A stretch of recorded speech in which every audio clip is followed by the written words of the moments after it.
Welcome to the Crooked Rivercast, a show where we attempt to share some of our insights into what is going on in Northeast Ohio and maybe, just maybe, entertain you just a little. This is June 14th, 2025. I'm your host, Robert, and every week I'm joined by my friend Tom, who's always up for exploring the great state of Ohio. So let's see what we can talk about this week. Hey, Tom. What's up, Rob? Show 13. Show 13. The day after Friday the 13th. Oh, sorry. Show 13, and hopefully we make it through without any accidents. Nothing falls on my head. How was your week? It was good. It was all right. Nothing new. Just kind of, your regular work week. Regular work week. Nice during the week and rainy on the weekends. Yeah. Thanks, Ohio. Well, yeah, that's not so bad, though. Yeah, not too bad, but, it's actually going to work out, I think. I think you're right. Yeah, I think it will be. It's raining now, so we need some on the grass. Get it green. I think I had a normal week, too. It was pretty uneventful, which is, a lot of times the way you'd like it.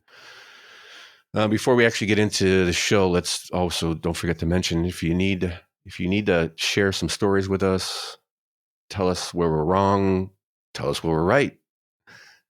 Don't forget, email us, crookedrivercast@gmail.com. That's crookedrivercast@gmail.com. Also, find us on X. You can look up CRC Ohio News or just search for Crooked Rivercast on X and you'll find us. And of course, if you don't want to bother with any of that, you can't forget it. You can always go down to crookedrivercast.com, which we don't have a whole lot there, but what we do have is where you can find us. So at least we got a little page there. You can slip right in and get a little reminder where we're at. And we're going to have a whole bunch of stuff later on. It's coming soon. And just bear with us. But there's already something there. So like I figured, hey, if you can't remember any of that, just crookedrivercast.com and it'll get you, it'll point in your right direction. Cool. Let us know what we should cover. Let us know, please. So my week was, uneventful, like I said. And I found myself one day just, I dove right into these, LA's on fire. Okay. Which is not, at least it was. I haven't checked this morning, but so I decided I guess there's got to be some good content. I mean, protests are happening. No kings. No kings. We can't have a king. We need Hitler back. Wait, no, he is Hitler. What? He is Hitler. Wait, what? No king. So I figured I needed some protest clips of some overstimulated and underinformed. Well, there was plenty of that for sure. But when I went in looking for that, I got what I found was, especially early on, was a little different. So I thought I will pull a little clip and inform our listeners on what could be happening, because I don't think you're seeing this online or on the mainstreams. So it's a little different than what I came up with. So here, let's. This is Nick Shirley. He is a podcast, or his YouTube channel is literally Nick Shirley, SHIRLEY, NICK, Nick Shirley. And he's just been going around with his camera and a microphone and just asking, kind of one of those man on the street kind of reporters, live streaming. And a few years back, imagine 4 years ago, almost to the day or to the month, we had BLM riots. And I knew I found the best news I could find, at least the truest stuff of what was really going on. The things that weren't being covered were on these kind of people, the people that were just recording, no flag on their mic, just going out there and really risking, in some cases, their lives. Because Andy Inigo. Yes. Yeah. Tim Pool. That's how he got his start. That's how he got started. But yeah. Andy got beat up pretty good a couple of times. I mean, he got hit in what they threw looked like it'd be a milkshake, but actually had concrete inside and gave him a concussion, cracked his skull or something like that. Put him in the hospital. They were tagging buildings with "Kill Andy." Right. And and doxing them and stuff like that. And when you when the protesters are actively assaulting the people who are just trying to cover it, interesting. So I immediately went right back to there again. I was like, who can I find who's doing the same thing? I don't care. I don't want bias at all. I just want what is going on. Give me the raw data. Well, here, we'll share some of that with you. Here's a couple minute clip we can go through. So Nick's going to start with, he starts his show. He's on the streets. He's going to do a little description, and then he'll go into talking to a couple people there. Here we go. Everyone's out here protesting right now. ISIS came through here down in LA. The streets are erupting here. Let's see what's going on. National Guard has been deployed out here into the streets of LA. Thousands of protesters are here on the streets right now. Right here on this federal building, you have words like F-ICE, revolution starting here for my family, all sorts of stuff. Right here you have the National Guard. They've come through. You have troops, about 300 in different directions. Trump sent in about 2,000 people. There's groups of 300 sent around the city right here. And this one is at the side of the federal building here at one of the ICE detention centers here in LA. So as he's walking through the streets, the buildings are covered with spray paint. I mean, just profanities, F-ICE, go home, this is our land. I'm going, what? And a protest is one thing, but you're defacing your own city. It's a peaceful protest. Or are they defacing their own city? A lot of cases, maybe not. All right, let's continue. Your message to the National Guard here today. The National Guard. And why do you think they got sent out here today? They got sent because we don't have a president that can lead. And what fears you most about Donald Trump and the ICE raids coming through here in Los Angeles? I don't fear that motherfucker. Have you seen our community? I don't fear that motherfucker. There's none of Donald Trump. Homeboy on a motherfucking real fuck that piece of shit.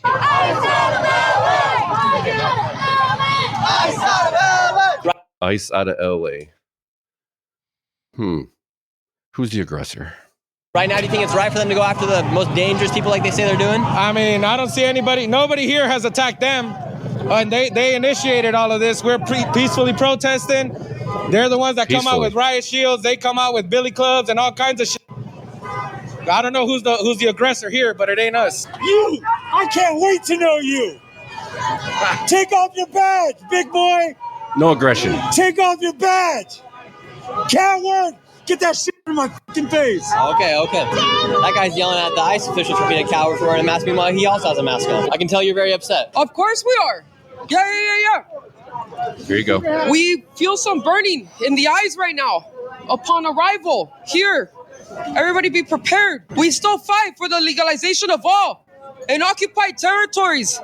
This was indigenous land. This was Mexico. This is our fucking turf. These motherfuckers. Oh, there you go. Bing, dingo. Got it. Okay, so that's what you're fighting for, huh? Hey. Yeah. And all the, Newsom and Pelosi and all the Democratic senators and congressmen were saying that the aggressors, none of this started until Trump sent in the National Guard. So this is the first day of the National Guard being there, I believe. First or second day. This is early on. That's kind of why I wanted to get this one, because they're changing their tactics. Let's just put it that way. I got a little bit more left here. Okay. Free them all! Stolen people on stolen land. Black people were stolen. And it was taken from the indigenous. Stolen? Stolen people are stolen. Or sold. Land. What's your message to ICE and to the federal government today? Just the message just straight up is just this government is fucking corrupt as fuck. People need to start realizing that shit. And fucking, we need a fucking factory reset. We need some justice up in here. Just for everybody. Straight the fuck up. You know what I mean? You have lots of tattoos, and people oftentimes interpret tattoos with being part of a gangs and whatnot. Oh, yeah. Have you been checked for gangs or anything like that? Yeah, I'm focused on some other shit. I'm not worried about that, though. You're not worried about Gang that? tattoo? I don't know. This was our land. All this is stolen. And what? Now we're fucking illegal here. We're gonna do. Are you fucking kidding me? You're not fighting for. You're not fighting for this country. We're gonna dox you. We're gonna dox you. We're gonna dox you. I love this flag right here. My You said favorite. you love that flag right there. What's your favorite thing about the Mexican flag? What colors?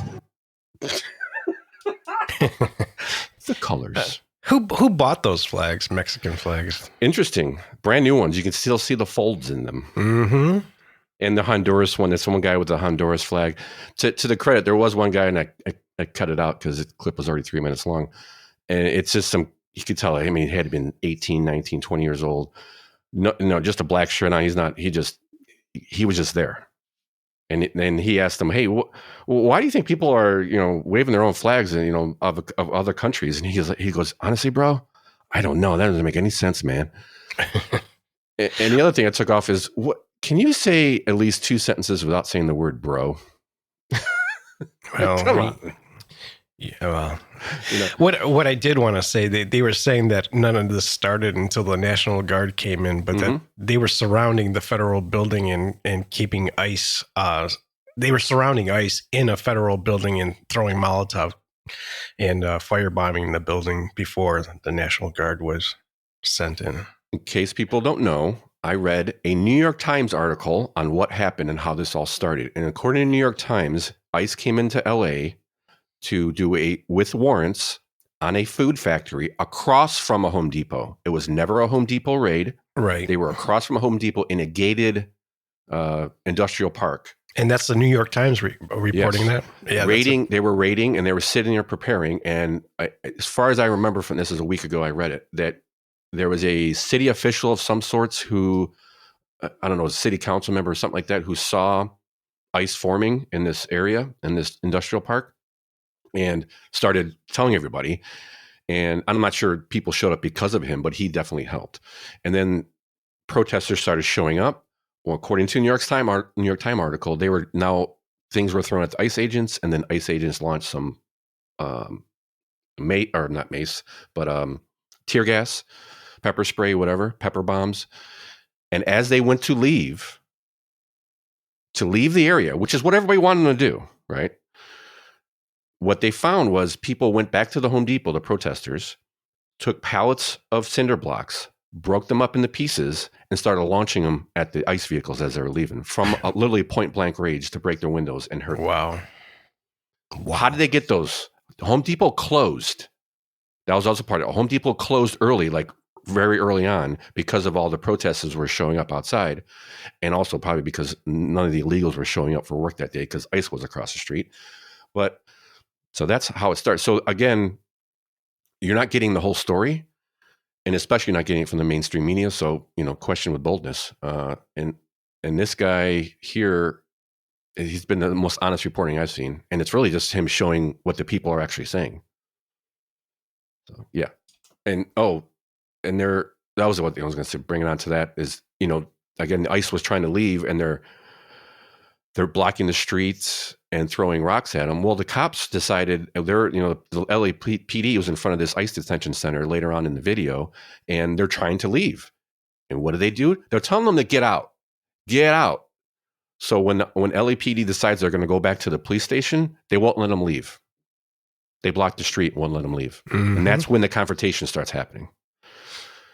Yeah. And then he also noticed there's all these people milling around, the streets all closed, and then he sees 6 or 8 people all milled together, like huddled together in the street, all with masks on. They look mostly like one of the Middle East guys would wrap around, from like Hamas or something like that. Right. White and black checkered kind of things. They all got their faces completely covered, and about 10 minutes later, they're now in front. These 3 or 4 of these people from this group are now in front of the protest line, and then the police line. They're in front of it, throwing, not throwing things, but yelling and screaming and insulting and riling up the crowd and everything. That to me was Antifa, or that kind of element. They were organizing. How can we rile everybody up? And then they went on to it. So, right. Meanwhile, in Ohio, in contrast, we have Ohio Bill HB 281, which would tie federal funding and grants to hospitals to cooperation with ICE. And it would allow ICE to enter and to arrest, interview, or collect evidence to serve a warrant, arrest individuals for a lawful warrant, require hospital staff contractors help facilitate access to these activities, and provide ICE agents with information and or evidence the hospital possesses so long as it doesn't violate existing federal or state law. But it would not require hospitals to screen patients for their immigration status. So the only pushback I've heard is from hospital staff not wanting to help facilitate. They just don't want to be part of that, you know. Right. Okay. Well, I mean, all I could say to that is, of course. And that's the bottom line. Oh, wrong one. It'll be this one. Give me a hell yeah. That's better. That's better. So that's good. I mean, that's you're looking for creative ways to find out where these people are at and get them out of here. You know? Yeah. And they're also sucking our resources dry at these hospitals. Yeah, the hospitals are losing money on this and sucking the teat of America here. Yeah, it's got to end because it's not sustainable. So that, I mean, I think I spent most of one day, at least most of my free time one day, just digging through all this stuff. It's pretty entertaining and enlightening. All right, and on to less exciting news. The same thing would have been going on if they won some type of World Series or Super Bowl. This is true. This does resemble, like, say, when the last time Philadelphia won the Super Bowl last year and they were burning cars down.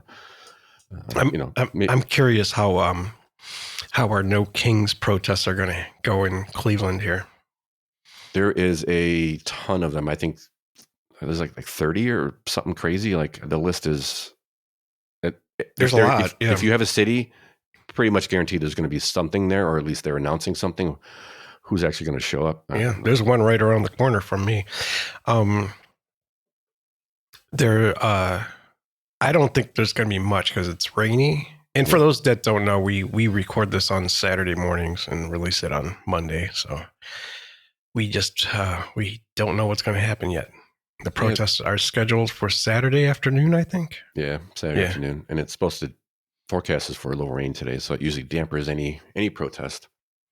You know, usually I don't think it was going to be too big in the suburbs here. I think I'm kind of curious what's going to happen downtown, but I don't even think it's going to reach anywhere near what the BLM riots were. No, there is last year. There is a lot.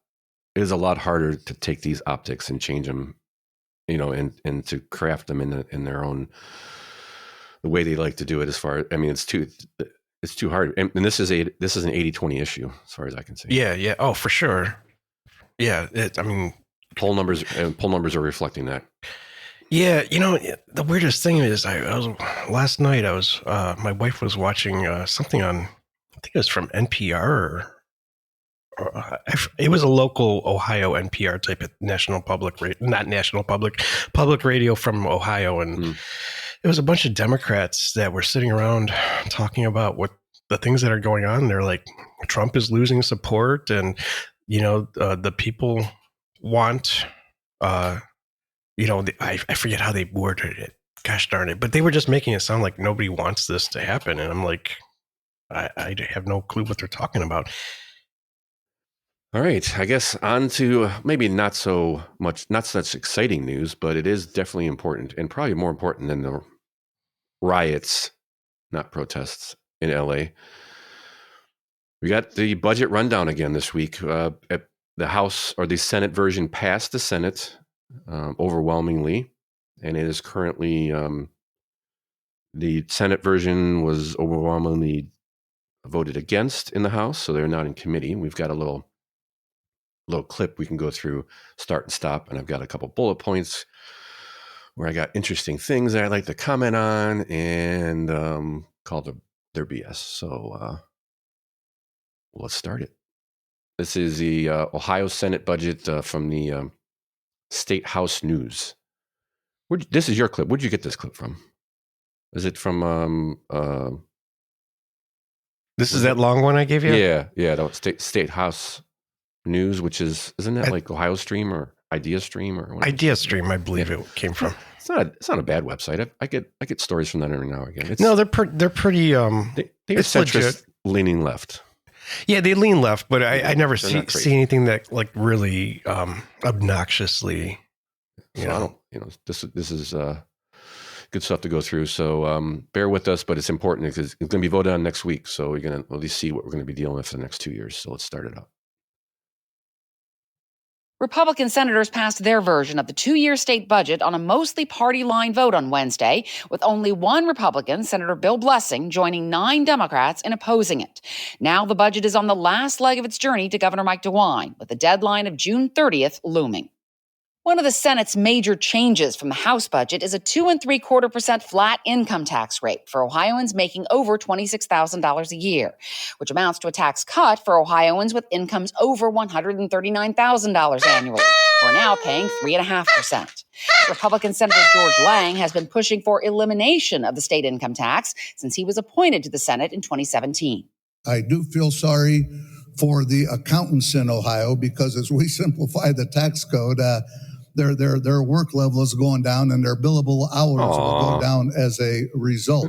But the flat tax proposal was one of the many reasons Democrats opposed the budget. Kent Smith said the budget offers a tax cut of more than $10,000 to the wealthiest Ohioans who earn over $1.7 million a year, while shifting money away from working class families. The founders of this nation wanted to form a government of the people, by the people, and for the people. But in Ohio, we have a government of the special interest, by the working class, for the millionaires. This is Robin Hood in reverse. All right, hold on a second here. Hold on a second. That's a good one. First of all, let's start with the Founding Fathers. I don't know any, I didn't know any of the Founding Fathers. Nobody has, but I can pretty much guarantee the Founding Fathers would have revolted 100 years ago. So don't give me the Founding Fathers would have been for the people, by the people. That's complete and utter nonsense because the Founding Fathers would have been puking over most of this budget, if not all of it. Yeah. Including some of the stuff that I'm probably for. Okay. So you could shove that right up where it belongs. Secondly, Robin Hood. Let's talk about Robin Hood. What did Robin Hood do, Tom? Do you remember? What's the story? Like you said. Well, he stole from the rich and gave to the poor. Who were the rich in the story? Oh, kings, queens, the dukes, the government. So Robin Hood, in essence, stole from the government because anybody who, at least in that time frame when Robin Hood was written, that's who had the money. It was the king. It was the monarchs. And it was the government, right? Yeah. It was the government. He stole from the government to give to the citizens who were all poor. So shove that again right up your bunghole. Yeah. That's a silly, boy, that's really just trying to go to the lowest denominator. Yes, definitely. All right. Continuing. The Senate budget includes money for the final 2 years of implementation of the Fair School Funding Plan, but at 2021 levels, so not fully funded. The House budget uses a different school funding formula. And the Senate plan... So wait, the House and the Senate have two different school funding formulas? I'm thinking we probably should fix that so you're both on the same page. Or maybe not. I mean, maybe they can make an argument that on different programs would be good because they're on different, different ideology or different tactics or whatever schemes. So maybe, but I think they probably should be on the same. Yeah, I think they're trying to work it out right now, right? Yeah, maybe, like I said, maybe being different on different programs is okay, but it seems, I don't know. So you got $100 million difference in the budget from the Senate to the House. Senate wants $100 million more. So, as we stand, it came from the House, it went to the Senate, and the Senate just passed, and it goes back to the House, right? Yeah, and the House, I think you may have said this later, but the House voted the Senate version down, and they're not in committee going over the changes. It's normal. The House almost never, that one chamber almost never votes for they're always trying to negotiate. Yeah. Unless sometimes they're almost identical bills, and then they say, yes, it's good. But other than that, usually when it comes to money, though, they're arguing over it, which is fine. That's the whole point of. That's part of the process. Yeah, it's definitely part of the process. All right, continue. Would limit school districts to cash balances of 50% of their budgets, with the rest returned to property taxpayers, while the House budget has a 30% carryover cap. The Senate budget also has less money for Medicaid and the H2 Ohio Water Quality Program and eliminates a funding formula for libraries going forward. So less money for Medicaid and water program. Is that what you said? Less money? Hold on, let me hear that again. Best return to property taxpayers, while the House budget has a 30% carryover cap. We'll talk about that in a The minute. Senate budget also has less money for Medicaid and the H2 Ohio Water Quality Program and eliminates a funding formula for libraries going forward. Democratic Senator Bill DeMora listed what he called the losers who are suffering in the budget: public school and university students, libraries, working families who need affordable child care, those in Medicaid expansion, food banks, local governments, and democracy with the elimination of the Ohio Elections Commission. Democracy, Tom. Democracy is at risk. And remember one other thing. Think of the children. Won't somebody please think of the children? Okay, continue. Think of the children. Oh, wrong one, sorry. Who are the winners? Well, it's simple. Yes. Wealthy tax dodgers and corporate welfare recipients. The budget cuts their taxes, funds their stadiums. All the cost of it was paid for by gutting every single safety net in the state. Gutting. This budget reveals the true Republican agenda. The $600 million from unclaimed funds for the Cleveland Browns Dome Stadium development in Brook Park was the focus of much frustration. Senate President Rob McCauley said the state will make money from this investment from the billionaire owners of the team, Jimmy and Dee Haslam, who have donated millions of dollars to Republican candidates and causes. Yes, they have. We haven't been influenced by the Haslams. We do this for economic development projects of this size all the time. The only difference is that it got attention because of the type of investment that it is. When you look, wait a minute. So did he just say we weren't influenced because we get bribed all the time? I think so. That's what it sounded like for a second. It's like this happens to us all the time when these big projects. Okay. At the long-term viability and the ability really to turn this into a moneymaker for the state of Ohio, this is a really good proposal and a really good project. Memos from the state budget office and from researchers for state lawmakers have cast doubts on the estimates from the Haslam Sports Group on how much money the project will bring in. Minority Leader Nikki Antonio pointed out that no Northeast Ohio senator voted for the budget, in part because of concerns about the money for the Brown Stadium in it. And she also defended what her members said about those who stand to... So no Northeast Ohio senator voted for this budget. So the count for the budget was 10 people voted against the budget. 9 of them were Democrats, 1 Republican. So does that mean in Northeast Ohio, there's not one Republican member of the Senate? I don't think so. What it sounds like, right? That's what she made it sound like, but I don't think if believe 9 that's out true. of 10 opposing were senators were Democrats and not one senator voted for this budget, that would see there could be one Republican. I don't know. I'd have to look into that, but I just pulled that out. This kind of interested me. Continuing. benefit from the budget. My caucus did not speak disparagingly about any of the wealthy or billionaires in our state. We're happy they're there. We're happy that they're investing. What we talked about was giving billionaires money from Ohioans that they don't need, frankly. Whoa. Who the hell are you to say they don't need it? I mean, they're dumping, so Haslam's dumping $2 billion of his own money and investors' money into this project. And he's asking for the state to give him $600 million for the rest of the project. It's not really even for the stadium. I think a lot of that is literally for the surrounding buildings. Okay. I get, I don't want to fund a billionaire's stadium. But from what I've seen from this is he's building the stadium, his money and his investors' money. He's asking for $600 million for other parts of the project. That's the way I see it. It is a loan, right? It is a loan, and it is a net benefit for the state. Yeah, well, there's that, of course, but they never say. They say they're just gutting stealing money from that fund, and it's like, I don't know. It's just it's a loan. It's a loan. It makes sense to me. I mean, listen, the best thing would be nothing. Have him build the whole thing. But if we have to loan the money, this is a pretty good way to do it, I think. I can see part of their point with that. We're loaning the money, but taxpayers will be paying it back. We're not loaning it, and Haslam's are paying it back. But what I would say to that is, as a developer, you're asking the state and the city and local officials to put some stake in the game, put some skin in the game. And I don't think that's unreasonable. It's certainly way better than we've done the last 3 facilities, correct? Right. Because the last 3 facilities, we paid for all of it ourselves. Mm-hmm. We're still paying for it. So it seems like a better deal to me. And I think if you look at other deals around the country, they're probably similar. Majorly supported by the owner of the team, but they are asking for the state and the local to put some skin in the game.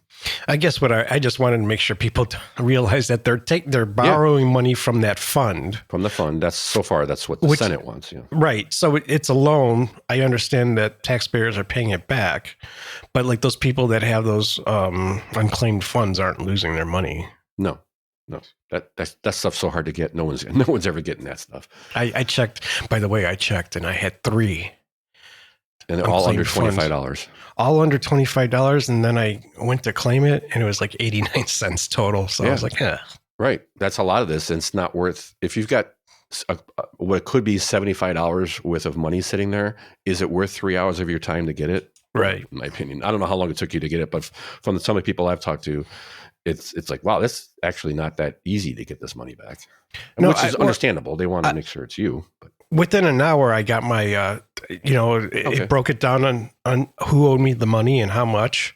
And then I would have had to fill out a document and probably send, I think I would have to scan in my driver's license and stuff like that. Yeah, ID, some type of ID, and then go to claim it, and then who knows how long it takes after that. Yeah. To get your 89 cents. I wasn't going to bother. Form that cost them like $8 to do. Exactly. If it was like, if all 3 of them added up to, even $20, I might have gone through it just to see beer money. Yeah. Well, yeah.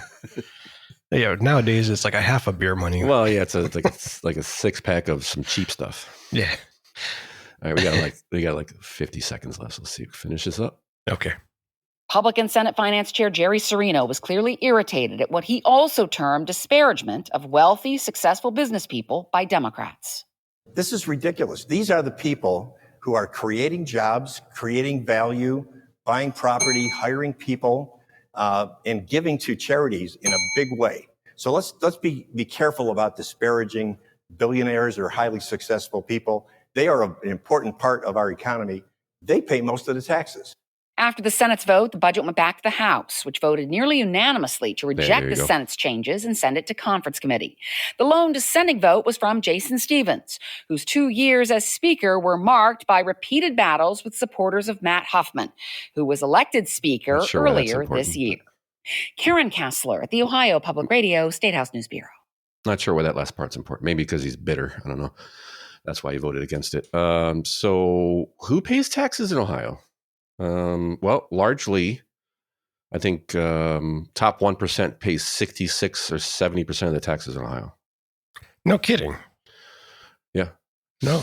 Okay. Now, by revenue, by a percentage of earnings, the lower income pay more by percentage of earnings. So they pay 12% of their earnings go towards taxes, where the wealthiest 1% is 6.3%, which is, a large difference. But in the total aggregate, in total, pure dollar wise, it's 66%. Hold on a second. That's nationally, the top 1% pays 66% of federal taxes, and in Ohio, it is. Ooh, I thought I had that one pulled, but I guess I don't. We we have to tax the billionaires and the millionaires.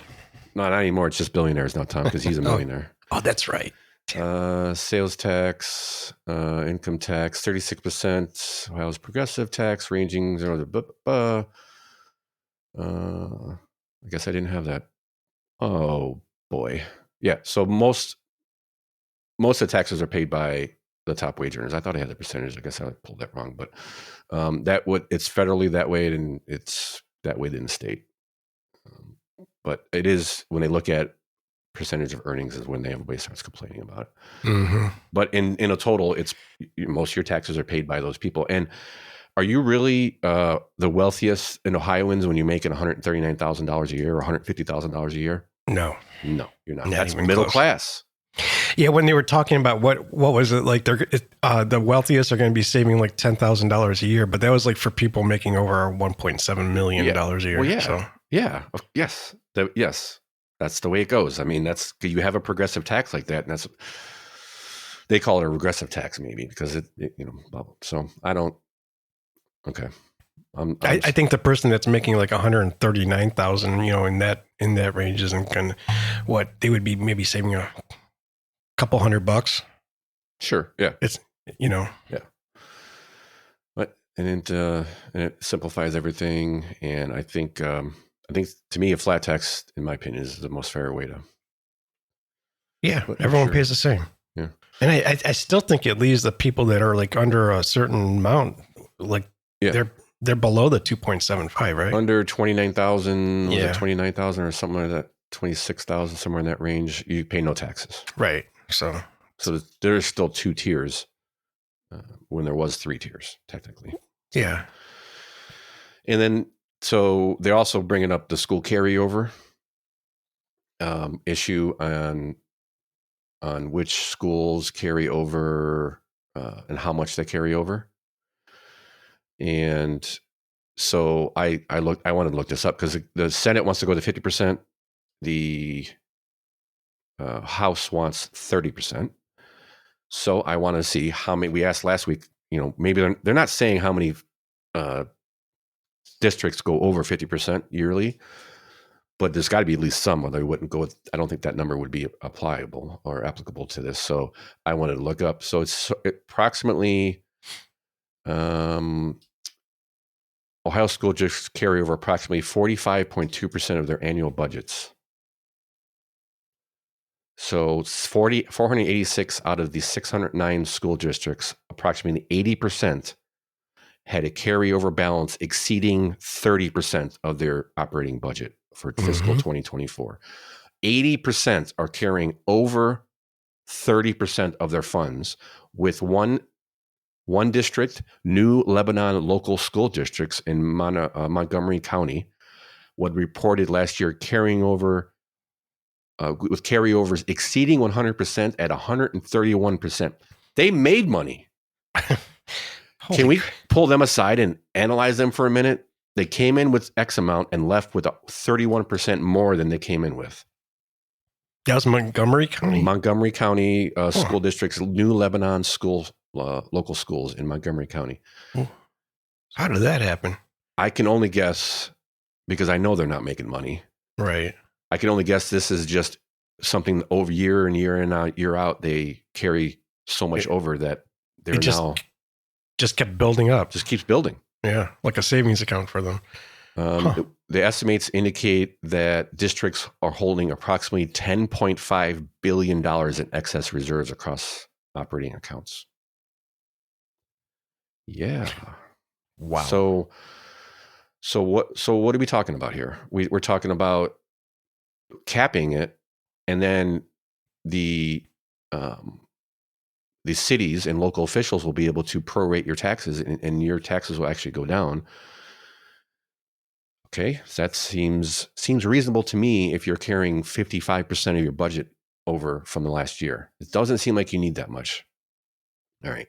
So, and then I see this article pop up on cleveland.com about the budget.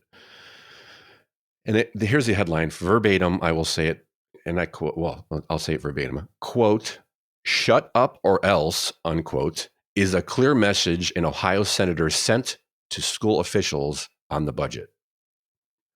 This grabbed my attention because There's no senator or Congress critter that should ever tell anybody, especially a citizen, to shut up or else. Who said that? Well, according to, I have a clip. Okay. All right. And I have to apologize at first because this is not going to be this is going to be kind of agonizing, and you'll see why immediately. But I am apologizing at first. I believe it's Jerry Cirino they're talking about who said this, but we'll get it in the clips here. This is Cleveland.com. I mean, I'm really building myself up. This is Cleveland.com's Today in Ohio podcast. And it's at the bottom of their article. It says, here, you want to listen to it, click on it, and it takes you right to the podcast. So I was like, oh, okay, this should be interesting. Let me listen to some of this. Whew, it was rough. So here we go. We are seeing in all forms of government these days authoritarian tinges. Donald Trump certainly does it all the time, and what he's doing in Los Angeles is truly frightening. Tinges. But we also see it in our state legislature. It's one of the stories we're talking about on Today in Ohio. Breathe. It's okay. I got more, but we're just going to take a break for a second. I don't know if this guy's ever gone through puberty yet, but he should probably start soon. The ease at which these people just lie, just totally lie, is amazing to me. It's oh, you're about to see. Wow. Listen, okay, here we go. The news podcast discussion from Cleveland.com and The Plain Dealer. I'm Chris Quinn here with Layla Tassi, Lisa Garvin, and Laura Johnston. Laura, did the chairman of the Senate Finance Committee really tell school officials to shut up about his budget proposal or face cuts in their funding? Does he think he's our king? Aren't legislators supposed to seek comment from stakeholders, not shut it down? Yeah, this sure sounds like he's basically saying, don't complain or it's going to get worse for you. And a great story from Laura Hancock, who's... Ooh, wait, it sure sounds like it is. Did he say it or not? Well, let's find out, because it sure sounds like he did. Paying very close attention to our public officials and our public education and our public tax dollars, because that's what this budget is, right? 5,000 pages, $60 billion, deciding what our priorities are as a state. And for 10 days, people have been going in, speaking to the Senate Finance Committee and saying, here's where we think this should change. Here's where our priorities should lie. And, being tearful and emotional in their pleading. And here's what State Senator Jerry... Wait. Tearful? Wait, like this? No, stop. Think of the children. Come on. All right. So again, if he said these things, it's okay. See what he says. Let me just up it back to there. Emotional in their pleading. And here's what State Senator Jerry Cirino said to two education officials. He said, I would suggest for your members and the two of you that you do everything you can to support the Senate plan, because as we go into conference, there's going to be other competing viewpoints on how to do this, and it could only get worse for you. So I suggest that you support the Senate plan. I mean, that sounds like a threat to me, based like what we would tell our kids, like shape up or it's going to get worse. No. I don't think that's what he said at all, you lying sack. What do you think he said, Tom? I don't know. You tell me. So what I heard was here's a quote. He said, I suggest for your members and the two of you that you do everything you can to support the Senate plan, because as we go into conference, which is what they're doing now, with the Senate of the Ohio House, do everything you can to support the Senate plan, because as we go into conference, there's going to be other competing views on how to do this, and it could get worse for you. What's the competing plans? The competing plan is the House bill, which gives you $100 million less for school funding. He's saying, in my opinion, you should probably support this bill because any other bill is only worse for you. Yeah, we're offering you more. Take it. You're not going to get any better than this right now. And the more you push, you're just giving more to the other side, to the House portion, which is giving you less. That's what he said. No threat. Complete and utter BS. Complete and utter BS. There you go. Because Because of children, Tom. Well, they keep relying on that. I think they're losing. Yes, and they keep screaming at the top of their lungs. It's in Ohio, people have definitely, voted what they think is right. So, which is a super majority of Republicans, which they keep doing it, man. Keep doubling down on this. And you know what? That's kind of was my thought with the LA protest riots that I saw. This is a great policy. Please keep pushing. Oh, I think keep saying this. Keep saying it's indigenous land and stolen land. Keep saying it. Well, so BLM had like over 60% approval before the riots, and after the riots, it tanked down to like half. Not even. I think it went down to like 10-15% of approval, and I don't even think it's there anymore. And you notice you don't really hear anything about them. Nope, they're gone. At this point. I mean, there was a lot of corruption in that organization too, but those riots tanked them, and this is going to tank the Democrats if they keep pushing this. And they just they don't have anything. No. They don't have any. I haven't heard I don't even like saying Democrat, like people on the left, representatives from the left haven't even had they don't offer any policies. No. They just offer, this is bad. Heartstrings, emotion. There's no facts. It's all just emotion. They're gutting it, Tom. They're gutting every single safety net, he said. Every single one. But I never hear a different proposal.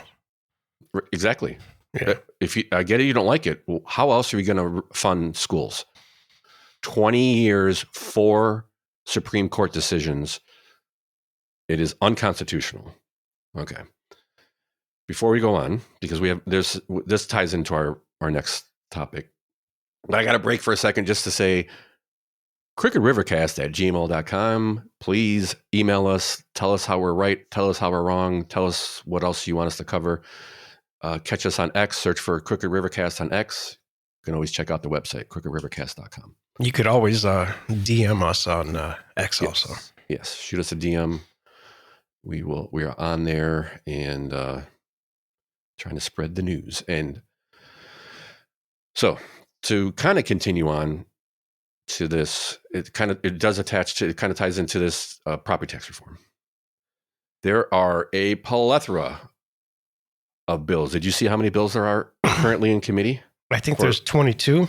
Yeah, I heard the number I got was 19. Oh, you know what? I'm thinking it was 22 since last year. So how many are in committee right now? I don't know. Since January, they said in 2 articles. Since January, there's 19 bills in committee. Yeah, and there's a new one that's not in committee yet, which kind of folds in like 3 of the bill or 4 of the bills. So a lot of times what they do, they get everybody puts a bill in, and then they start talking about how they can combine them into one because it's just easier that way. Yeah, right now it's a mess though. It's a complete mess. I mean, there is.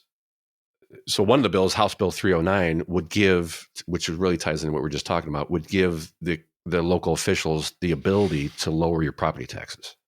Yeah, but what local official is going to do that?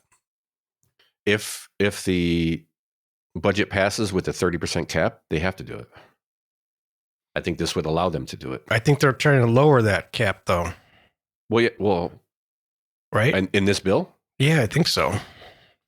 It did mention a 30% cap.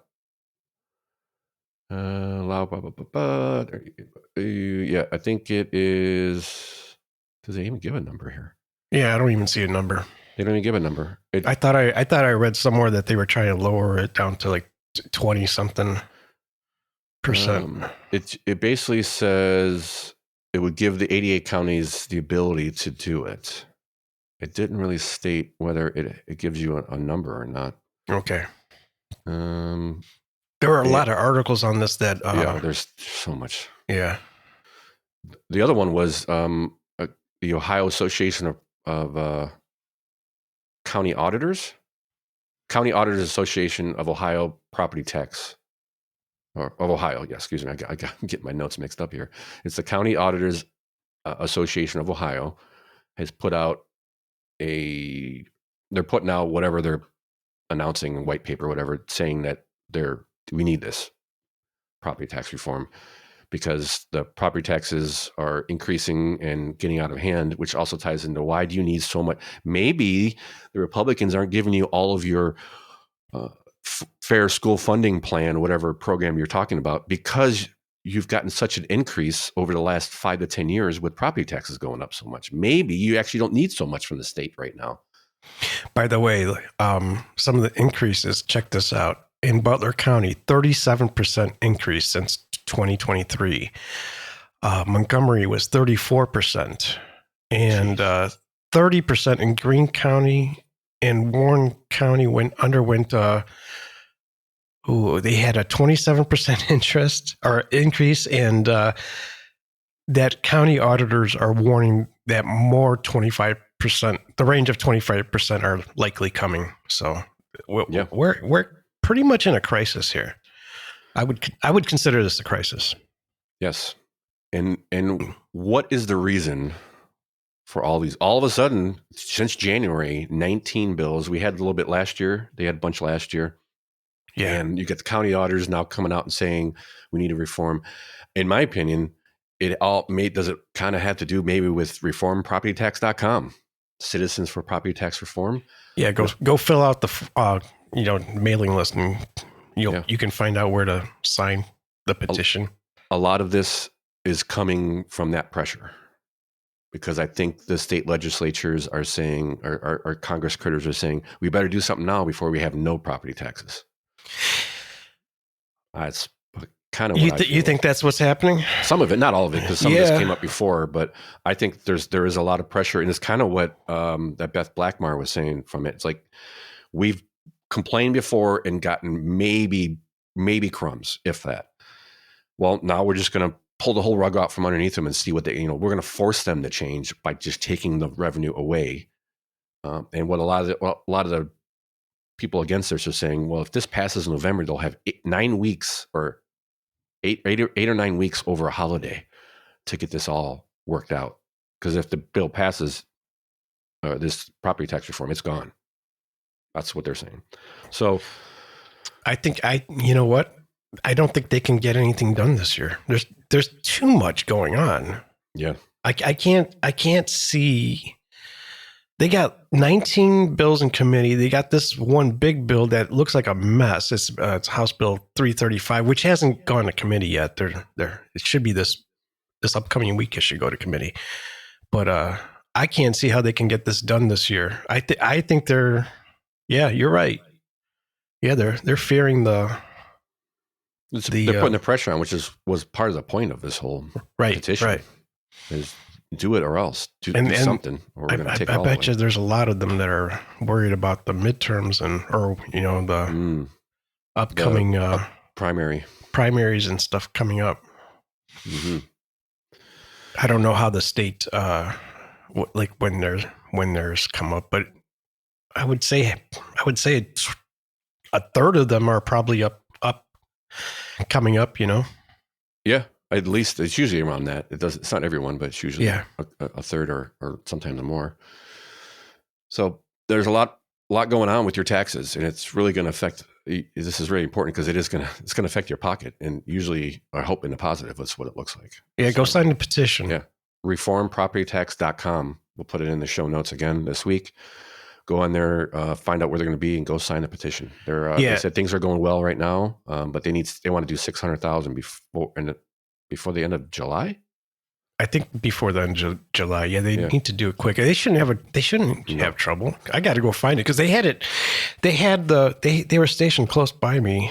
But I didn't get a chance to go sign the petition, so I got to look again. I think the quote from Miss Blackmar was, "We don't have raw numbers, but the response has been robust." Yeah, that's good. Which, you think it would be. By the way, the legislature introduced 23 property tax relief bills over the previous 2 years, and only 2 have passed. So, namely, indexing the homestead exemption to inflation. Mm-hmm. Okay. And a small. Oh, and something for disabled veterans. So there wasn't. I mean, that's something for minority of the the public. crumbs that she was talking about. It's not nothing for seniors or anything like that. That's really the big issue too. Fixed incomes and all. Yeah. Okay, good on that. Yeah, I think so.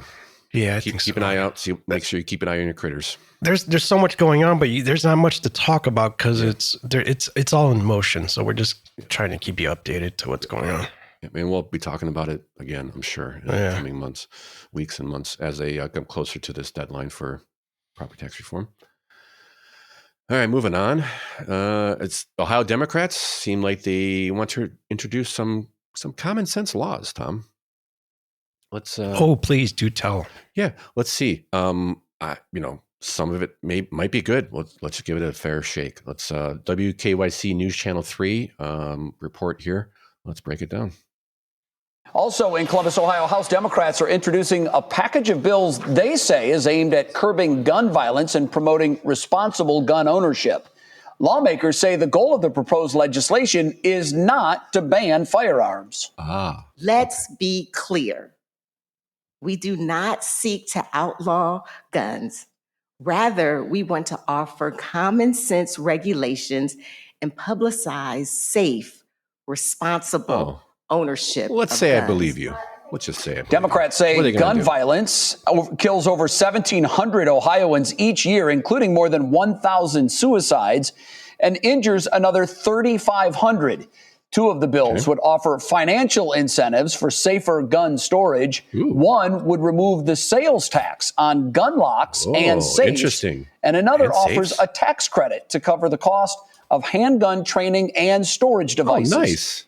But not all of the proposals are getting support. House Bill 45 would also require a 10-day waiting period. Oh, man, I had that set Sorry. Oh, and red flag laws. Red flag laws, too. That's the one. Let me rephrase that. Reg flag laws. They mentioned 1,700 deaths in Ohio, but 1,000 of them are suicides. Yeah, that's not a. They always wrap that up. I think nationally there's over 30,000, but over a third of that is. I thought it was more than half. I thought it was like more than half sometimes. I think could be wrong, but I think it's over like 33%. Yeah. Oh yeah. Good point. Yeah, probably a third is what I'm thinking of. Yeah. So over a third of that is like suicide deaths, and I don't know. It's just the way they present the numbers is often misleading. Yes, and the good news: no way in hell it's going to pass. Oh yeah, no, it's dead. They're just trying to do something. I don't know. The waiting period would be bad enough, but the red flag laws for family members is non-starter. And by the way, for the people that don't understand why, I'm just thinking of red flag laws. So somebody could tell on somebody, and the police come and take their guns, and then realistically they can't get them back. They rarely would get them back, I would think. And the other thing is, it's like you got these disgruntled. I don't know if disgruntled, but just think of somebody going through a divorce and somebody just easily lying on their spouse about their guns or whatever. Yeah, think about that Thanksgiving or Christmas conversation you had with your with a family member that maybe got out of hand here and there. Emotions got a little high. One phone call, and now all of a sudden you're on the list, and it shall not be infringed. Oh, just try to think of you're sitting at Thanksgiving and you're having a nice dinner, and then there's your blue-haired aunt, nose ring, whatever, sister-in-law, neck tattoo, yeah. But just the one that's like has got a major case of TDS, and then all of a sudden you get into a heated argument, and then 3 days later you got the knock police on your door. Yep. And there's nothing you can really do about it. I guess we'd have to see the law, but it seems to me that once you call that, the cops kind of have to take it seriously and come in and grab your stuff, and then you got to fight for it. Then you're guilty till you prove you're innocent. Yeah. That's the whole thing. There's the key to it. There's no due process. Yeah. And I think, I don't think the intentions are good by these lawmakers, but they're wrapping in this other crap to try to like make it sound like it's a good bill, right? So they can get some kind of Republican lawmakers on board. That's what I see. Yeah, it's not going anywhere. It doesn't matter. Yeah, it doesn't. All right. So moving on, we are at 1 hour. So moving on to,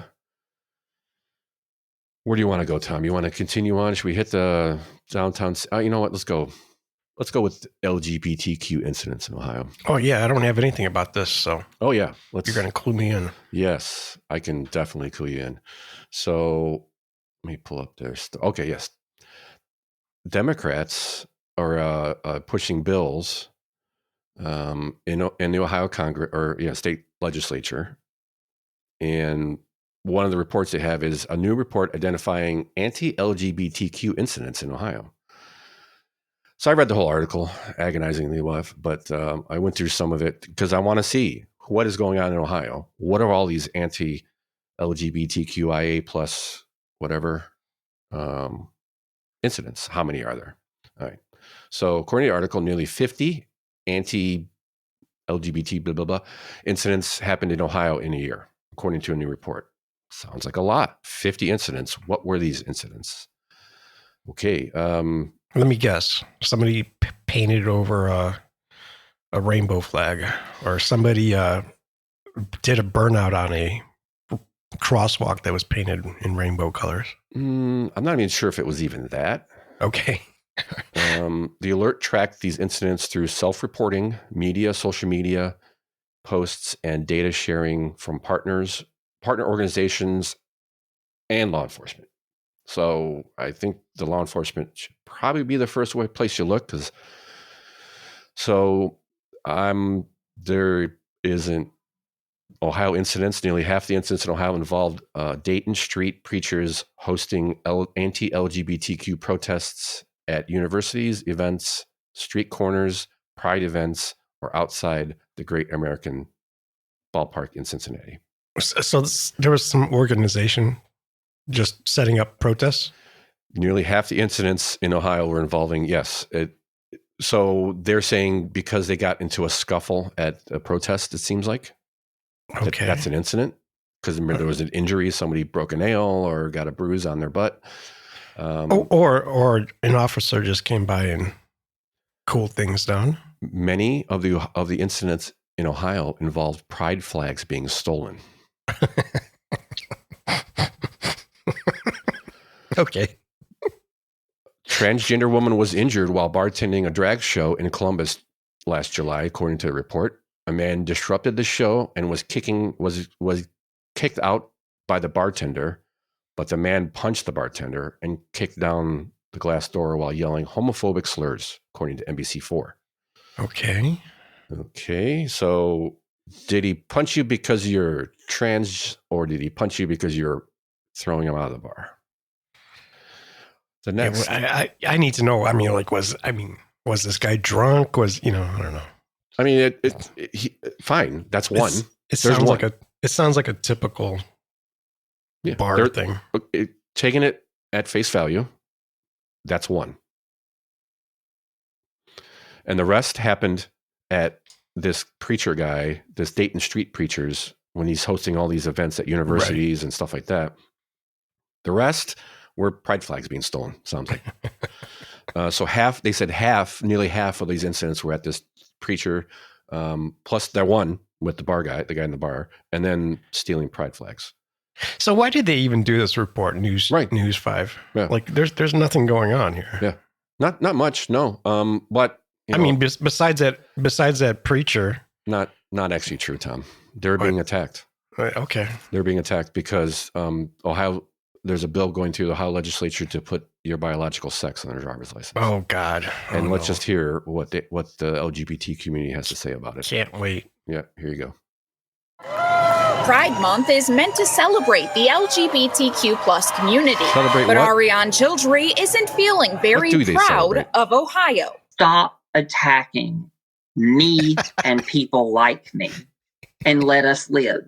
The state lawmakers are debating a slew of bills impacting the LGBTQ plus community, and ones that she says could be harmful for transgender people like her. A provision in the Senate's proposed budget would require driver's licenses and state IDs to have a person's sex assigned at birth on it, which Childry says misidentifies trans people. These things are to push trans people out of public life in every aspect. Because let's face it, if you don't have proper ID or legal ID, you can't do much of anything. The legislation also tries to stop funding for both youth homeless shelters and mental health services that support transgender or non-binary identities. Hold on. She said, sorry, I had to think about this. She said, if you don't have proper, ID. Mm-hmm. Oh, the truth is coming out a little bit, I think, there. Proper ID would be what biological sex you are. Right. Yes, that would be proper ID. Sure. Okay. For medical reasons, I don't know why they want to change this even.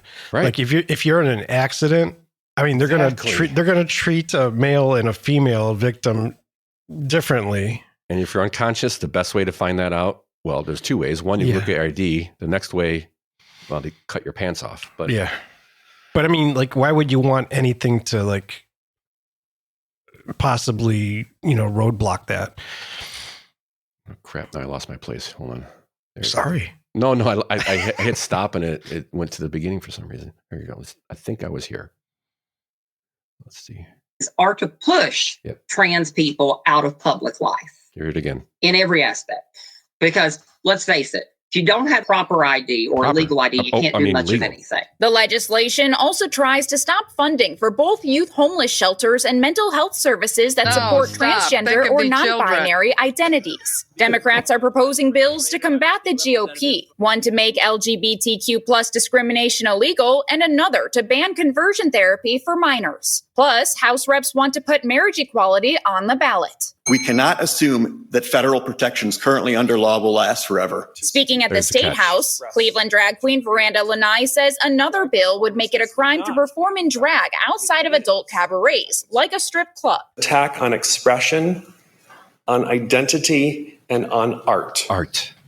I love it the implies women. that gender nonconformity is... Sorry. I just love the women, the blue hairs out there that support drag shows, because all they are is a minstrel show making fun of women. Yeah. That's how they started, isn't it? Or is that, you think that? Well, listen, I would think most drag queens are, maybe they're gay, but they're not trans. They're just dressing up as women. They're exaggerated nails, exaggerated makeup, exaggerated hair, exaggerated tits, and they're exaggerating every part of what feminists usually try to curtail. Mm-hmm. And there's and they try to, they support these shows and they go to bat for them. And I sit there, when they were doing minstrel shows making fun of black people, exaggerating their features, exaggerating their noses and all the facial features. They're just were they making fun of them? I guess in a way, but yeah, drag shows are making fun of women, and when women support these things, I just don't get it. I really don't get it, man. So let's be fair here. Do you think that strip clubs should go to schools and do similar shows for heterosexuals? Am I a 16-year-old boy? No, you're not. No, I don't think they should. Right. So I mean, and they don't think it's sexualized. But I've seen the videos from these things, man. No, they're totally sexualized. Absolutely. Especially now. Maybe 20 years ago they weren't, because you're saying it was like an act, like a vaudeville act. They're all exaggerating everything. Now, no. It was always sexualized. They're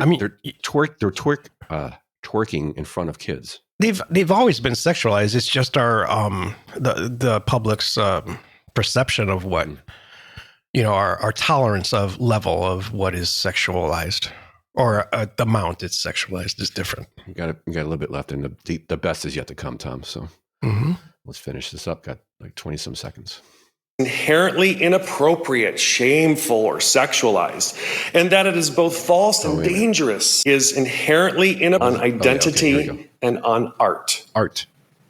It implies that gender nonconformity is inherently inappropriate, shameful, or sexualized, and that it is both false and dangerous. Childry says that this is why Pride Month is also about continuing to fight for rights. I'm an Ohioan by choice, and my choice is to stay. No matter how bad it gets, I stay. Because guess what? Those rainbow colors, they don't run either. At the Ohio State House, I'm Morgan Trout reporting. America. Man. Wow. America. So they're being attacked, Tom. They want to put biological sex on. That's another incident, I guarantee you. 51 incidents now. Jesus. I know.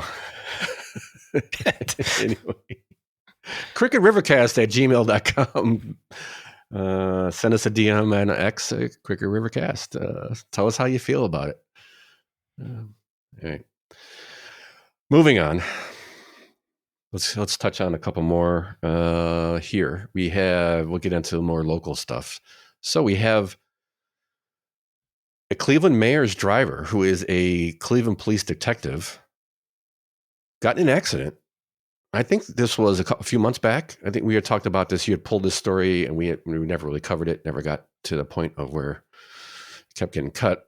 And now we've moved a little bit farther along with it to point out that he's going to find he's not going to get any citations legally. He is going to be they're going to look at internally his performance and see if there's anything they can do there. So basically, the mayor's got a driver. He's a Cleveland police detective, which makes sense because it's the mayor. He needs some security. The driver might as well be a cop. The guy is 77 years old, so I think we can do a little bit better than that to protect the mayor. So is he an ex-detective? Or was a detective? Or I don't know. I'm currently at 77. That's true. He's his driver. He's his driver. Yeah. He's a driver. Okay, so he gets off. He gets in the car. He runs a red light. Doesn't turn his lights on. Or he turns his lights on, but not his sirens. One or the other, which is against protocol. And he ends up crashing into a construction truck. It seems like, and totaling the car. Nobody was injured. But so why isn't he not getting a citation? Come on. Why? I mean, could Bibb's driver, what do you think? Yeah. I could rant about, maybe this is why most of our cities are complete and total garbage because nobody has ever held accountable. And the incompetent people hold all these important spots because they're never held accountable and gotten rid of. And maybe it's the reason the whole system's kind of crumbling down, but I won't. Instead, I'll just give you a little more evidence to this fact. Downtown Safety Patrol. Remember those guys? What is you remember the Downtown Safety Patrol? We talked about it a couple 4 or 5 shows ago. So Downtown Safety Patrol is actually part of the Sheriff's Department, Cuyahoga County Sheriff's Department. It is a 2-year-old program roughly to help with the increased crime in Cleveland. We talked about them many shows ago. Yeah, they've done they haven't done a good job. There was a chase coming out of the city of Cleveland with one of the safety patrols, which is the Sheriff's Department, and he ended up crashing into...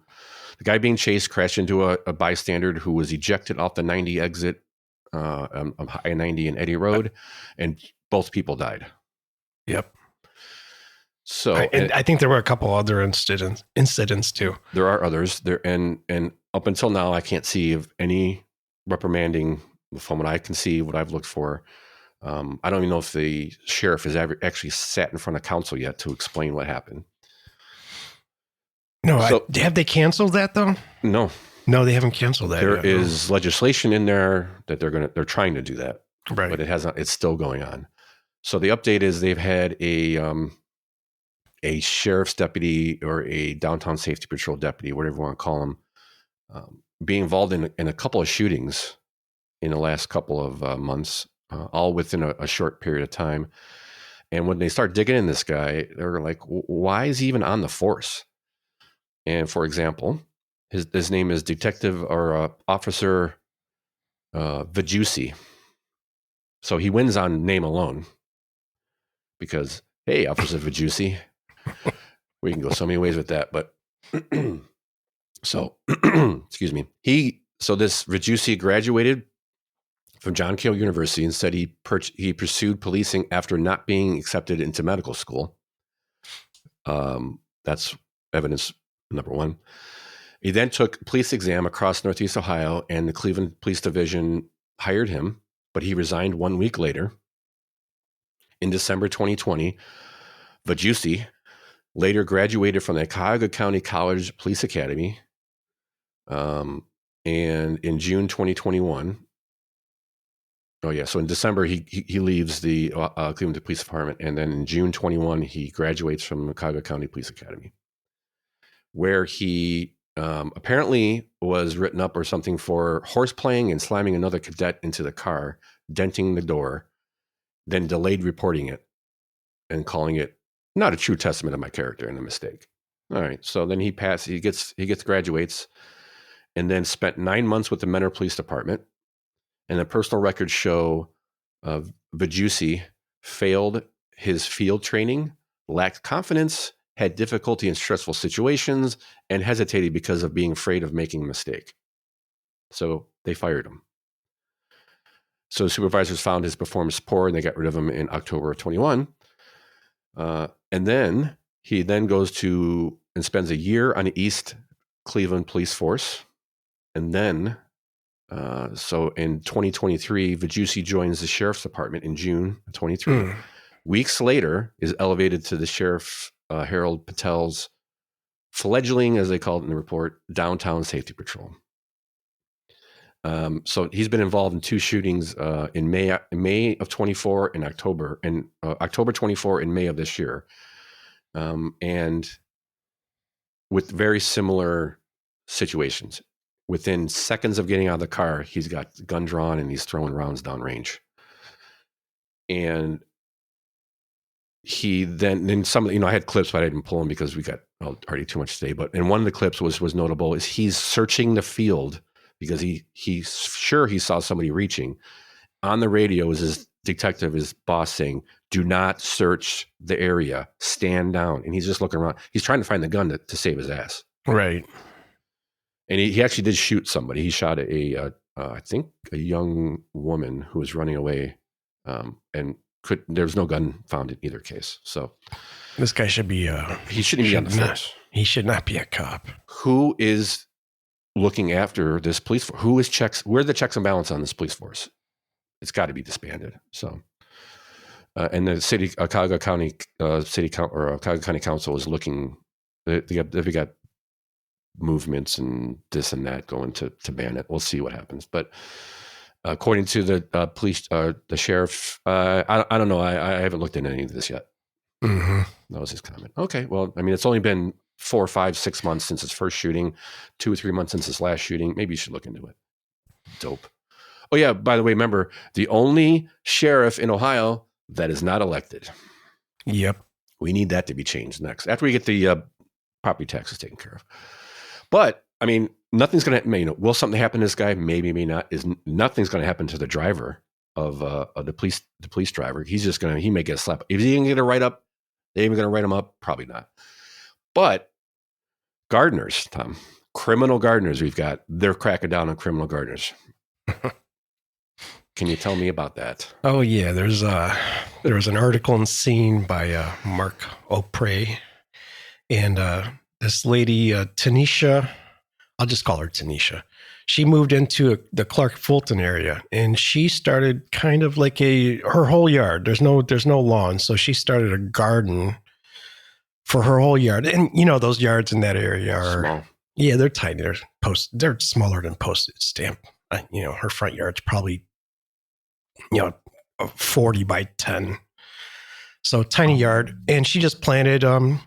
She's an arborist, I believe, or she put it this way: she knows what she's doing when it comes to gardening. So she planted all these like wildflower. Let's see, black-eyed Susans, Daisy Glorias, Italian oregano, and strawberries and Shasta daisies, Siberian wildflowers. She planted, and it all works in conjunction. So to keep the weeds down, the way she did this. And here comes the city inspector finding her. So, yeah. But I thought it was interesting on their reasoning for finding her. The building and housing cited her yard for allegedly being a host to a collection of noxious weeds. Yeah, which may aggravate fever, asthma, allergic respiratory reaction, or similar conditions. They don't say that somebody called on her. I'm wondering if a neighbor called on her. I do look at her yard, and right now, where the picture that they have it's all in bloom, so it looks really cool. No, it's sort of like the old school English gardens where there's just wild. No, I don't even call them wildflowers. They look like wildflowers, though. They kind of look like that. Yeah, but it looks good. But I'm wondering what it looks like in August. Mm-hmm. It cannot be that pretty in August. No, I would argue it's probably not that pretty now when you compare it to the houses around it. As far as you're used to this neat trim lawn, and you have this, looks like somebody just doesn't take care of it. It could look like that way. It could look like that, but there's too many things that wouldn't. If it was just weeds, it wouldn't look like this. Yeah. It's definitely somebody planned this out, but it does kind of, I don't know. If it was my neighbor and I'm trying to sell my house, I would. Yes. I'd probably be a little. I could see the problem with it. Yeah. Yeah. So at first I was kind of like, this is stupid. They're finding her for like having a garden. When I read the headline, which the Clark Fulton resident turned her yard into a cottage garden, Cleveland took her to court. That's the headline. And at first I was thinking, I didn't know what cottage garden really meant.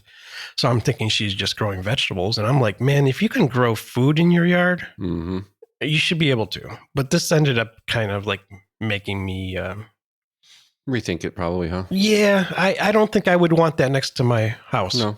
Yeah, and that's that's part of the social contract, that we all kind of agree to is, don't make your lawn, don't make your house make others, don't make the rest of the neighborhood look like crap. If she's living in the country and the neighbors are spread apart and stuff, and she wants to do this, that's great. But I don't know. You're in a neighborhood. This is the type of neighborhood that you could sit on your porch and talk to your neighbor that's sitting on the porch.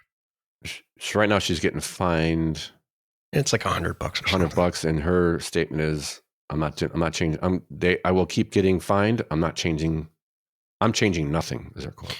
Yeah, and I look at her and I try not to judge a book by its cover, but she's a gray hair. Yeah, I get it. You're not in the right place for it. Real quick, this reminds me of when I landscaped many, many moons ago. We had this apartment complex we used to do, or condominium, and it was like not a great condo, it was just low income, and we get this one bed in front of this condo. We just kept getting these weeds. We kept spraying them, and then we kept getting. Finally, they complained and said, "Stop killing my flowers." Because you buy all these packs of wildflowers, which just mix seeds and you just put it down, and all this stuff grows. It looks like every other bed's mulched except for this one, and we're, as landscapers, going up. We got to get those weeds out of there because we're gonna get yelled at if we don't. I get it, because they get mad at us. If you ever see a picture of a true cottage garden or English garden, I always call them English gardens, but it's typically not on a small plot of land. Yeah. And the other thing is they make trailways through it, and you could kind of view different, different plants and flowers and stuff. And it's usually a part of a larger, farm. Yeah, it doesn't even have to be on a farm. It's a cottage, which usually kind of sits on a little bit more than a little tiny plot of land. Ah, right. Okay. So think of let's say you have like a half an acre. You could make an English garden where you could have your patio and kind of just make it really pretty around it, and then you could have all these flowers that bloom throughout the season. You could, if you know what you're doing, you could kind of make it look cool throughout the whole year. But she knows what she's doing. She knows what she's planning. She understands how they work together. But it's just, Yeah. I mean, not the right place. Yeah, it's not the correct place. And I at first, I'm sorry, Tanisha, but at first I was feeling bad for you. Then I started thinking about it. I'm like, yeah. Yeah, if it was my neighbor, I'd have a different. Yeah. All right. Anyway. So moving on along to Ohio Bureau of Motor Vehicles text scam. We'll touch on this real quick because I got that thing. I got that thing, and I had to think twice, 2-3 times about it. And so it's pretty legit looking. Ohio, I'm looking at it right now on my phone. Ohio Department of Motor Vehicles, final notice, enforcement penalties begin June 12th. Our records show that as of today, you still have outstanding traffic ticket in accordance to Ohio State Administrative Code 15C-16.003. If you do not comply, blah, blah, blah. I mean, it goes on. That's the same one I got. Yeah, it's all exactly the same. I mean, we covered something like this a little while ago. A few months ago, I think. Yeah, it comes up every now and again. So different scams. The DMV will never text you or call you. They will only mail you a letter. And the way to look at, there's a couple ways to see it, but on the link that it gives you in the text, it's ohio.gov-vu.wang, WANG/DMV. You know what mine is? Jesus. You got one that's at least has Ohio Gov. Mine's that's what made me think twice about it. Yeah.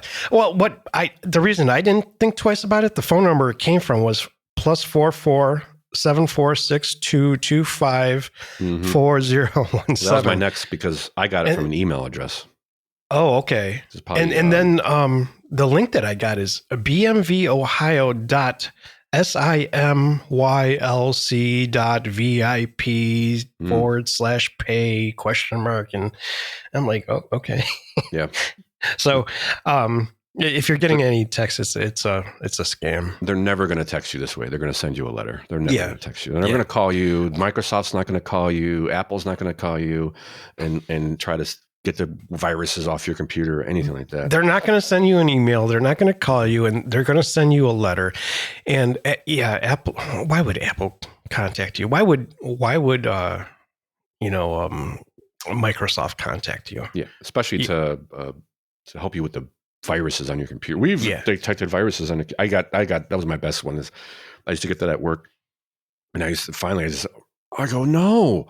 I'm running a Mac. They're not supposed to have any. I wasn't running a Mac, but and then click, like oops. So yeah, just keep it. I mean, just think. They're not going to do that. They're just not. Yeah. Be careful. Make sure your parents know the seniors, your parents and your grandparents know. Yep, absolutely. That's who they're going after. Preying upon. Absolutely. Yep. Yeah. Because you're not, especially if you're looking at a link like that. And .wang. .wang. I thought that was interesting. That's a new, what was that called? Whatever. Moving on. How deepfake bill is a bill in State House. We'll just touch on this real quick. It's not a whole lot there. Bill 185, State House Bill 185 to regulate AI. I'm not sure how they're going to do that. The only thing that I pulled from this real quick is they're proposed by Ty Matthews, Republican out of Findlay, that the legislation would allow everyone to own their own image.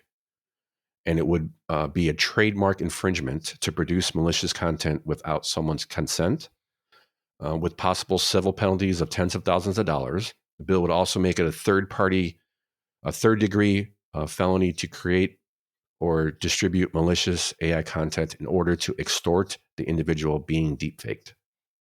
So again, hard to catch. But if you do catch somebody, they're adding teeth. There's some teeth to it, and I do like that whole you own your own image. This seems interesting to me. And it's making it a trademark violation is. Well, what does how does AI produce an image? Yeah, it's copying off of something else, right? It's copying off of something they found on the internet. So like this is the whole issue with AI. It's like the music and everything. It's like all it is taking from what it has can learn from. Yeah. So this is we're gonna over the next decade we're gonna have a whole slew of weird things going on here. Yes, and at times hilarious. Yeah, at times hilarious. At times scary. Probably. Yeah. It's going to be a mixed bag of dung here, man. I don't know. I think it's going to be really hard to navigate through this. Yeah. But again, I get it. I always skeptical on these things because it's worldwide. So how do you really stop it? But you have to at least have some teeth in the event that you do find somebody that you can catch them. They're local, or at least in some Western country. Yeah, so and the big, stuff. The thing is, the big beautiful bill that's going through the federal government is blocking states from doing any type of AI regulation for 10 years. I think it's just for development. By the states. Pardon me? By the states, right?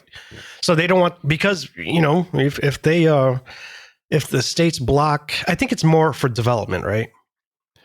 It's development, but I don't think it seems like a weird precedent to put in. It seems weird to have it in there. I don't. Well, no, the whole purpose of it, I think, is because they know how to put this. If we don't push as hard as we can to develop the best AI in the U.S., China will just surpass us. So if you let the states block things or slow the development down, they're worried that it's going to slow the U.S. Fair point. I like it. Okay. In competition wise, it's going to slow it against. I think it's mainly China. Yeah, China, and I think it's a fair point, because if we're all pulling in different directions, because China's definitely not.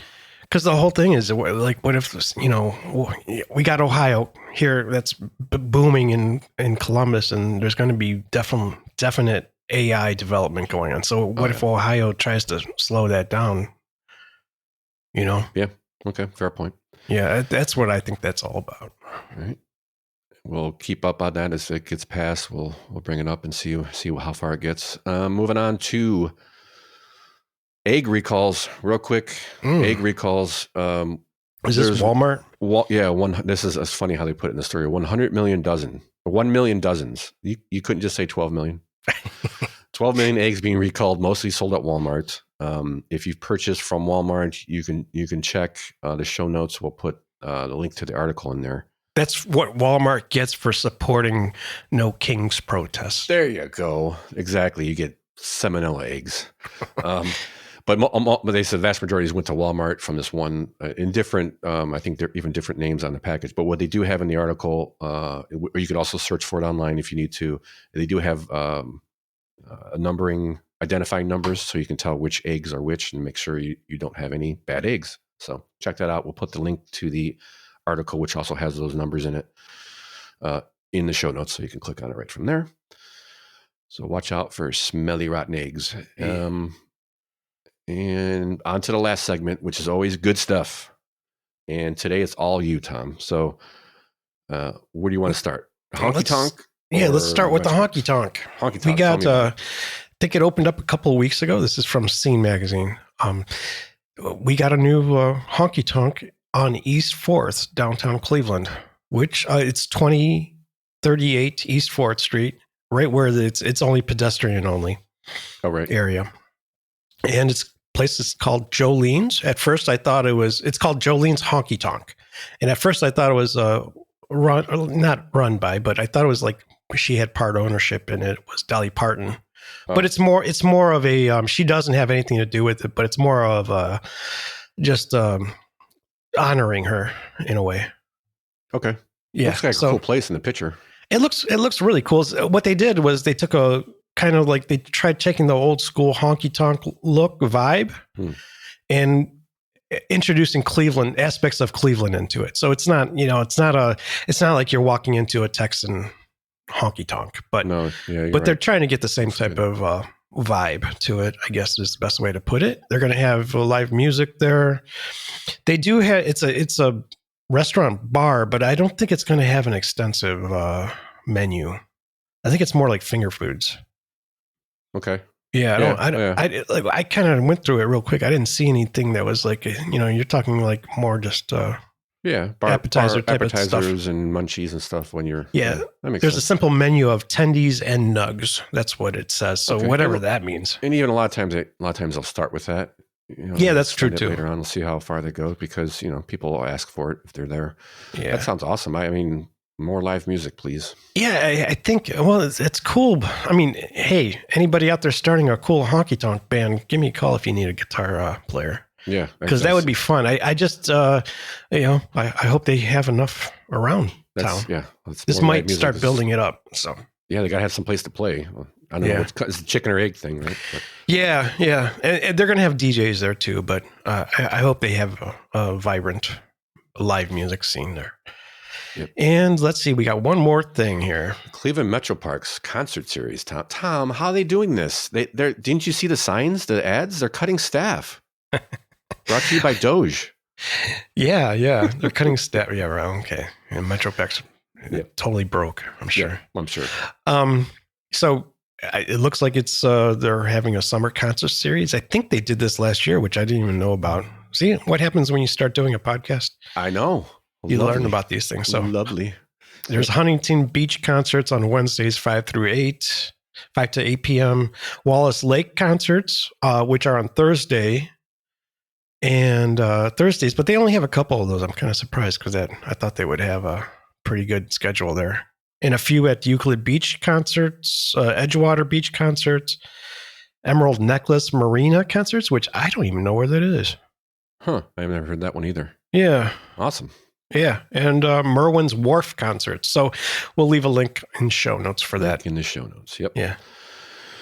All right, and I think that wraps us up, right? Yeah, I don't have anything else. Yeah, I think we've gotten, and for those who've gotten this far, wow. Thank you very much. And thank everybody for listening.